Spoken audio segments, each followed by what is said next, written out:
And my new guest. How you doing? Jason, how are you? I'm doing very well. So for people that don't know you, the 10 people watching that don't actually know who you are, give us the quick introduction. I'm the corporate vice president for the Visual Studio product line. I've been at Microsoft for about 19 years.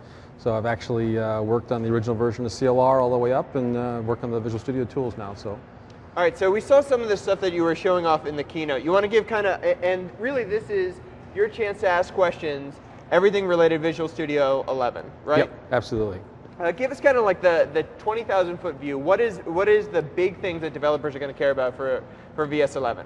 Oh man, that's like asking me to pick my favorite child. Right? So there's a bunch of really cool functionality. What I would say is we've added some support in for Azure services, the stuff that Satya talked about this morning. Sure. When we did the keynote demo, we also showed how to connect that back up into the devices. And so clearly a couple of big areas we've concentrated on is on Azure, on ASP.NET and those sort of functionalities. So Scott Guthrie do a great demo of that, but also the Windows Metro style designers and tooling support. So these nice new devices that we have, the developer preview devices, that kind of stuff.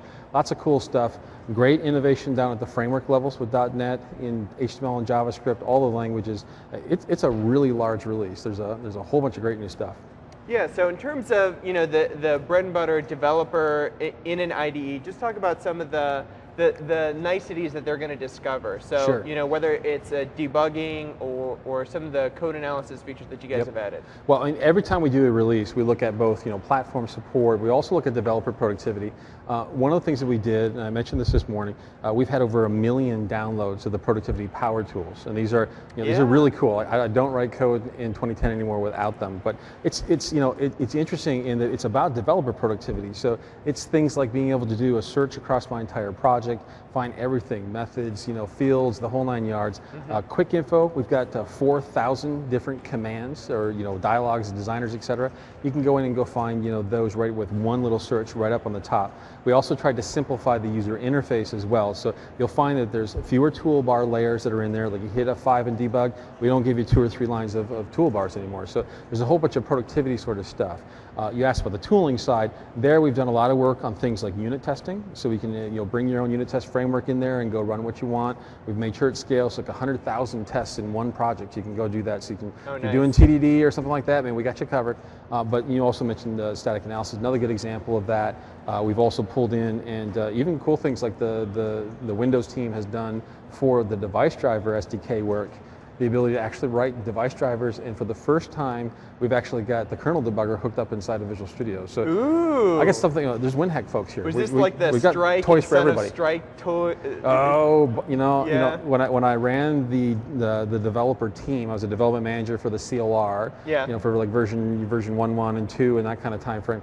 And because of where we were at in the stack, we did a bunch of kernel mode debugging and trying to figure out. I would have killed to have had KD inside of Visual Studio. So for all the WinHack folks that are here, so my only point is a lot of really great stuff, no matter what level of the stack and what type of application you're writing. And there's one shell and one set of support for all of it. Yeah. So we talked about some of the low level stuff for certainly. I'd say VB C# developers have been almost spoiled by having really rich debuggers. But I think some of the cool stuff that Scott showed is JavaScript features and HTML inspection features. Do you want to talk about that for people that maybe didn't see all the features that are there? Yeah, there's a couple of interesting things there. One, we've taken the F12 tools and the core base that we've done, we've made those available to use inside of Visual Studio. So if you're writing a Metro style application, the DOM Explorer, JavaScript REPL, I can go and manipulate the whole thing. We've showed off a few examples of that yesterday. Scott also showed off a really cool feature that uses some similar technology, which allows me to go up and live run my website and be able to inspect and find individual components and be able to figure out where did that come from, where did the styling is it, where does it live in the DOM tree. This to me is a good example of kind of being able to free you up from the type in some text, hit F5, try a whole bunch of stuff. There's one more in this aspect that's also interesting, and that's the new expression blend tools that we showed off. And in that case, I have the ability to use the expression blend designer for HTML, and I can actually run it in interactive mode. Now that literally means you're running the application but in the designer. That's important because so much of websites and HTML applications these days are composed of dynamic components, right? I'm running JavaScript, I'm injecting stuff. So I can actually do styling on something that doesn't exist yet because the code hasn't run. So we made it possible to go through and run that and then go back and do the styling. And you know, it's a pretty significant thing that actually has to happen because you have to have a real-time emulator, like the page is showing what's actually executing, right? And it's not actually an emulator, we're actually running the app. Okay, so it's full execution. It's so the application. Classic example, could we put breakpoints and step into all the process as it's going? So the process model that's set up, we're actually running the app because we actually want it to be real and high fidelity. With the blend product, the metaphor is not quite right for breakpoints and things like that. So we won't turn Expression Blend into a more developer-oriented tool. It really is still for designers. My point is more that you get the high fidelity because you're actually running the application itself. Got it. And that kind of makes sense for it. So it's the right process model. Your code's going to work the same, and we had to work really hard with the platform teams in order to go enable that. But. Okay, so this is all about you all asking your questions. So remember, hashtag #CH9Live, and I do want to take a question from Plepilov. What is the future of F# language in Visual Studio? Will it be integrated more with other Visual Studio tools? So we've got it shipping with Visual Studio 2010 and again in Visual Studio 2011. We've made some new improvements and stuff like that. There's some work we've been doing around reasoning over data and what that kind of looks like. So we'll continue to evolve and make that stuff go. I think the question is really like, will we turn around and try and do Metro style applications for F#? Right now, that's not something we're concentrating on. We're really trying to get the core HTML, JavaScript, the XAML stack with C++, C# and Visual Basic. That's really where we're trying to concentrate in that space. F# is still a fantastic language, especially for those domains where you're doing, the kind of more mathematics and scientifics, and anything like that. And we'll continue to have that support. We will evolve that. Okay.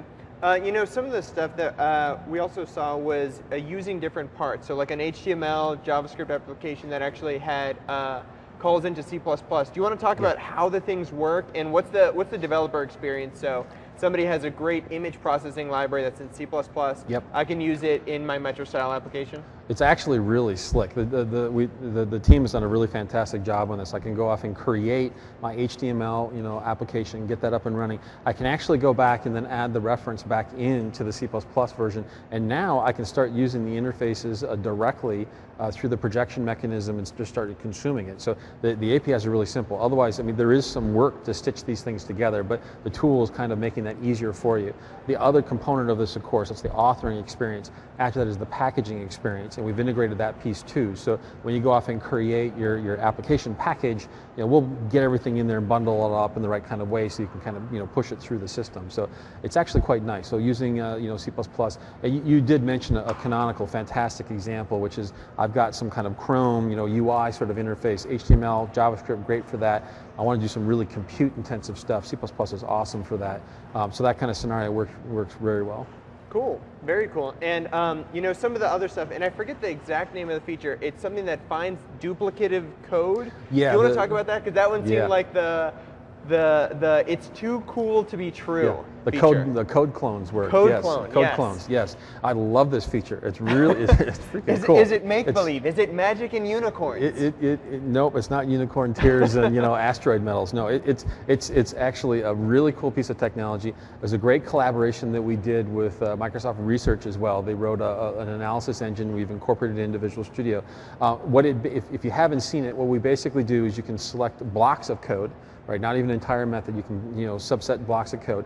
We'll actually go through and do a semantic parse against that. So you go grab the parse tree, go figure out what it's doing. With that, you can now start to remove certain things that would otherwise on a text kind of comparison would cause problems. So names of variables, constant strings, those sorts of things. So it's a semantic comparison. It's much deeper than say grepping, like, That's hey, correct. It looks like you're calling this. It's not a textual compare. It's literally looking at how the code is structured, what the parse tree looks like, and then do you have equivalents like that elsewhere?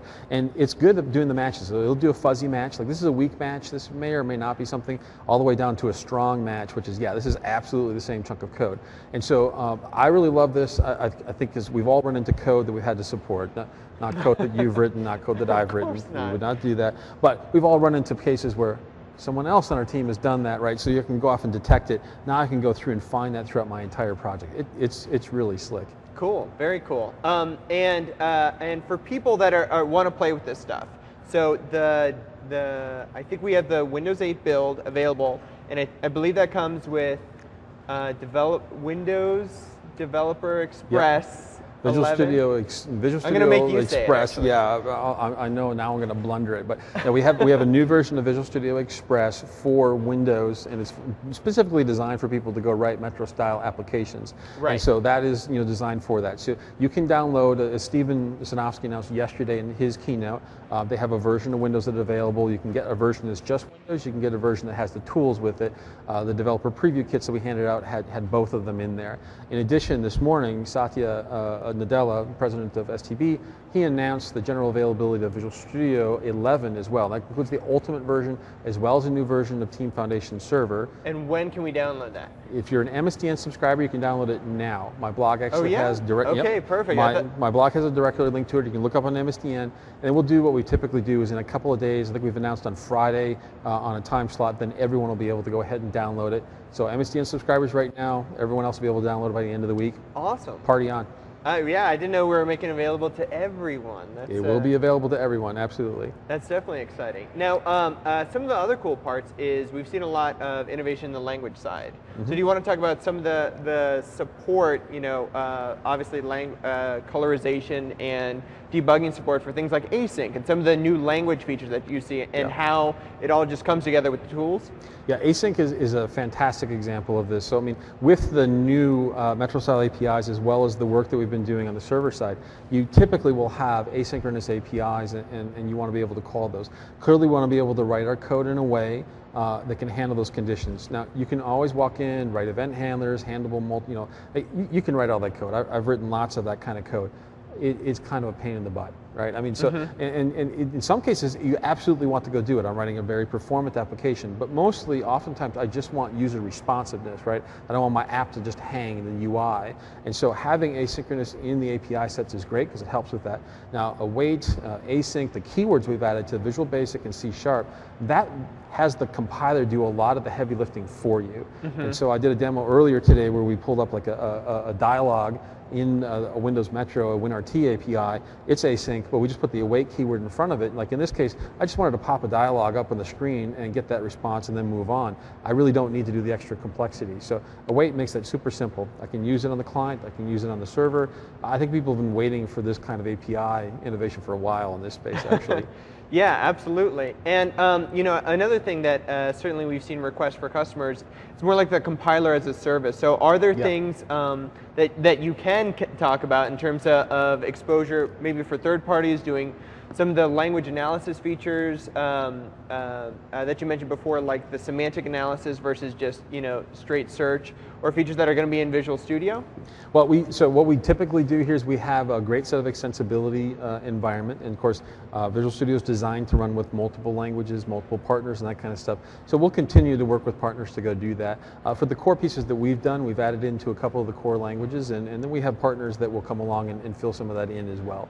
So, I mean, it certainly is possible. It's something we work with partners to go do. Okay. But for right now, we have a core set of libraries for it. So I got to put you on the hot seat at some point. And I think for people that are, say, new to Visual Studio, where do you see, do you make the distinction in terms of what language to use or what project type, or is it just we want to be all things and have a great developer experience for, regardless of language or platform type, or how do you all think about that? Well, I mean, the thing is the developer community is very large, and the skill sets that you have, there's a lot of variety in there. So I think being able to add HTML and JavaScript into the platform is a good example. With tons of developers out there that know how to write that kind of code, being able to bring them into the environment is super helpful for them. And so we are going to try and make sure that you can come in, choice, kind of flexibility, use your assets, use your skills. That's something we really want to be able to emphasize, whether you're HTML or JavaScript. So Visual Studio itself is not designed to be, well, it's just the .NET environment or it's just the C++ environment. As you can see, we are definitely trying to make sure that, no matter where you're kind of coming from, it works. And that includes, kind of non-Microsoft folks bringing in their language environments, COBOL, RPG, Fortran, a whole bunch of different systems. We got a bunch. Those are always the fun ones. Now we do have a question here from David Lame. Does VS 2011 allow changing code while debugging on 64-bit? Yeah. So a lot of people, I run 64-bit and I see that message a lot. Doesn't allow, edit and continue. Yeah, it's edit and continue, edit and continue. Yeah, so yeah, this is something we've had people ask for. We don't have the support, for that in here. It's something I would like to get into the system. And of course, you also have to ask in which language you're talking about. Clearly, in interpreted environments where REPL and that kind of stuff, you can certainly make those sort of changes. But that's a cheat. That's not really what's being asked for. And for people that don't know C++ or .NET, the REPL style, or maybe they're new to JavaScript or something like that. What we're talking about is being able to make real-time changes to HTML, JavaScript. Yeah, and so the edit continue feature, in dynamic languages, I'm usually kicking syntax into a runtime. Because it's interpreted, I can make as many changes as I want. When I go off and do static compilation, whether that's for C++ or that's for .NET, I actually have to lower it down through a compiler, create some kind of file format, turn it into some chunk of code. There's actually quite a bit of, I actually worked on this feature as a dev. It's an interesting set of code, but you literally are doing things like putting in patches and breakpoints to connect and fixing up frames, and it's a lot of heavy lifting. Very cool. So we've got that set of support out there. But for 64-bit, that's something we want to get to, and we don't have anything new to talk about there yet. Okay. We have a couple more questions here. Johnny Strum asks, can you write Win8 Metro apps in ASP.NET, or do you have to use straight HTML, JS, CSS? It's the Windows Metro applications, of course, you can use XAML, HTML, etc. You're asking about HTML. In this particular case, you need to use HTML and JavaScript, CSS, and it is something you'll write because you're essentially running it on the client. In ASP.NET, I take the question to be like, is all of the framework libraries and other support on ASP.NET available and just put into the client? The answer to that is no. So if you were to go off and grab a whole bunch of the namespaces that you'd use in ASP.NET, no, that's not what we're doing. It'd be more equivalent to if I were to go off and write, plain HTML, JavaScript, run it in the browser. That you can do. So to the extent you're saying, look, I've got some code, I'm running it in the browser, that works. Can I take that code and put it into a Metro style application? The answer to that is yes. So, but what we're basically expected to do is, it is HTML, it is JavaScript, they are client applications. So there's not going to be a post back, a bunch of the other things that go with the ASP.NET programming model. Right. And there's a new set of controls. Right. Another question here. BKR Bashir, will proper debugging for XAML come like that of C# with VS11? Yeah, and there's a couple of things that this could mean here. I mean, so and I just want to just to clarify, I'll give a couple of answers just because I think I know what you mean, but I just want to be complete. Sure. We absolutely have full debugging support for the Metro style applications and all that kind of stuff, WPF and that sort of thing. You can do the normal debugging. So the Metro style apps that use XAML, you have the same support there. A little bit of what I think we might be looking for is here, do you have additional features for like XAML debugging, like the XAML tree stack, etc. What we've got is the same set of tools that we had at Visual Studio 2010 from that perspective. So I can do the kind of hierarchy inspection. I can see what different pieces look like. But beyond that, you won't find something new with 2011 than from what we had in 2010.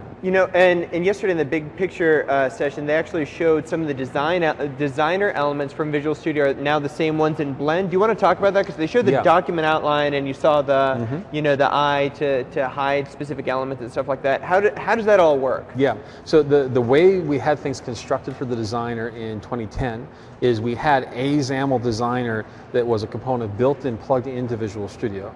We also had Expression Blend, which had a similar sort of design. Now, it had additional features and a bunch of other stuff that designers typically would go use. So we essentially had two code bases, and one would run in VS, one would run in Blend. And so what we've done for this version is we've actually taken the Expression Blend code base and we've consolidated onto one code base. And so Expression Blend will continue to use that, the updated new version. But in addition to that, we've actually surfaced that same designer inside of Visual Studio. Now that means a couple of things. One, you're going to get some additional functionality that we didn't have inside of Visual Studio, which is cool. I love additional functionality. So this is kind of the layer, like the eyeball, the layer hiding, and the property resets. The properties window is definitely something that for people who haven't used Blend, we'll probably see a lot of differences there. Yes, and the Blend team has done an awesome job. Because the first question when you do this is like, well, because this is the other kind of trade-off, is like, well, but if I'm really used to using Visual Studio, will it feel so different that I'll get lost? I think the Blend team's actually done a really good job because they didn't just take the way we describe this on my team is I don't want a ransom note of a product, which basically, you take product X and product Y and they don't look the same as, it looks like a ransom note, like cut letters out of magazines in different fonts. They didn't do that. I love that. They did an awesome job. They went back and themed the stuff to match Visual Studio's look and feel. You're still going to find some places where it's different, but in our user testing that we've done with folks who are like, yeah, the places where it's different, I actually wanted the new behavior, and it's been pretty positively received. You know, for people trying, because really we want people to try out the tools, and we do have some questions we want to get to, but you can download Visual Studio 11 on, it's not just for Windows 8. That's correct. It's not just for Windows 8. So you can use it on Windows 7, and I believe you can server. use it on side by side, right? Visual Studio 11 and 10. Yep. And then I think one of the most interesting parts is previously your solution files would actually change. Yep. So now you can actually open a project in Visual Studio 11 and it won't change the project. So you can say, you know, if you have legacy applications, you just want to use specific features. Is that all correct? That's all correct. Okay. So we run on more than just one version. Now, if you want to write a Windows Metro style application, because that is designed for Windows 8, you will need to be working on Windows 8 in order to go do that. So that's the one thing. So the Express SKU that we announced will just run there. However, the Visual Studio 11 product, as you said correctly, it'll run on Windows 7. It's going to run on servers if you're doing server development. I mean, so you've got that kind of flexibility. And it just comes under the project type that you're going to have to create. What we've done, and there was a kind of interesting question earlier today on this, there's kind of two levels of the multi-targeting stuff. There's multi-targeting for framework libraries. We still have support for that, right? So if you want to go write a .NET Framework 3.5 application in Visual Studio 11, you can absolutely target it and go do that kind of authoring. The project files, that's the file formats that Visual Studio itself used. Every time we did a new version of Visual Studio, we typically would wind up breaking it. So you know, what happens is the cool kid on the block takes the new, out for a drive, converts the project format, hands it down the hallway, and now they're busted. So we made sure that works both. So you can actually pick up Visual Studio 11, play around with it. Your teammates can pick it up, open it in 2010, and it's still going to work. Yeah, I think it's great, especially for people that are doing the evaluation of projects, to realize that their projects will work across those. Yeah, absolutely. So we have some more questions here. Just a reminder, hashtag CH9Live to send your questions. Heaven's Revenge asks, will x64 ever be a compile target included in the Express version of VC++? So we're not announcing any new Express SKUs right now, or changes to Express SKUs outside of the new Express SKU for Windows 8. So that's the only thing that we're basically announcing. And with that, we're allowing you to go build up the right kind of form factors for Windows 8 Metro applications. Like, this question comes down to, hey, the C++ Express SKU, right? And we're not actually talking about that one, or C# or VB, even VWD, Visual Web Developer phone. Sure. We just released a bunch of those, so the truth is those will get settled. The only SKUs that we're releasing now is the Windows 8 Express stuff, the Visual Studio 11, and then the Team Foundation Service stuff, and Expression Blend, the 5 pieces. So those are the only components that we're releasing today, so I can't comment on future SKUs. We'll sort it out. Okay. Hans Cruz asks, what about reusing common JS best practices in Windows 8? JavaScript HTML samples, say using closures and JavaScript at the bottom. So how much of the JavaScript best practices are going to be applicable to Metro style applications? Yeah. And I think Stephen actually in his keynote yesterday, he and Antoine went through and did some coding demos with the tools.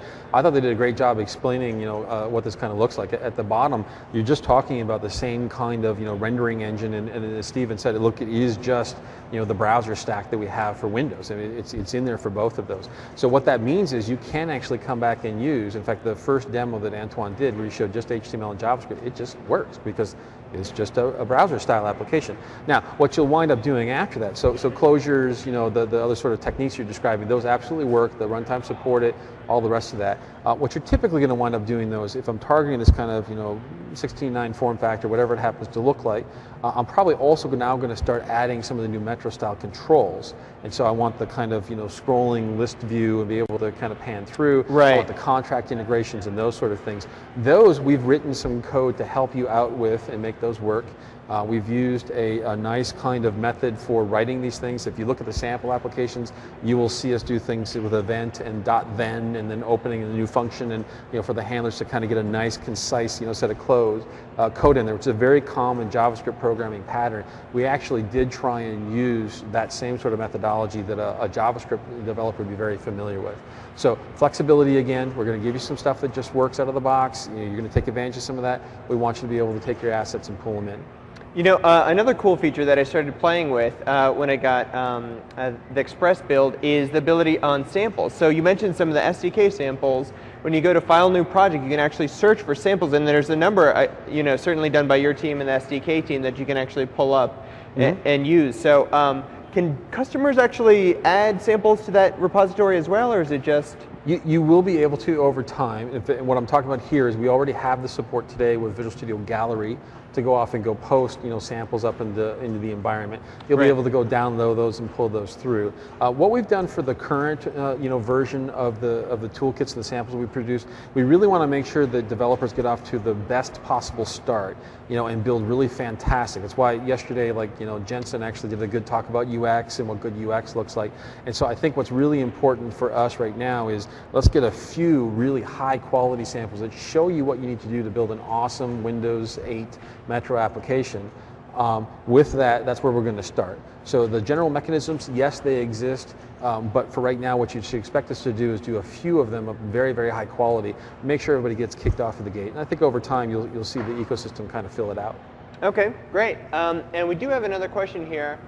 Iron Arc asks, does the page inspector work with web forms? If not, can it be made to work? So this is the DOM inspector stuff. Is that MVC specific or Metro style specific? It's an excellent question. I don't want to give the wrong kind of answer on this. I honestly am not 100% certain.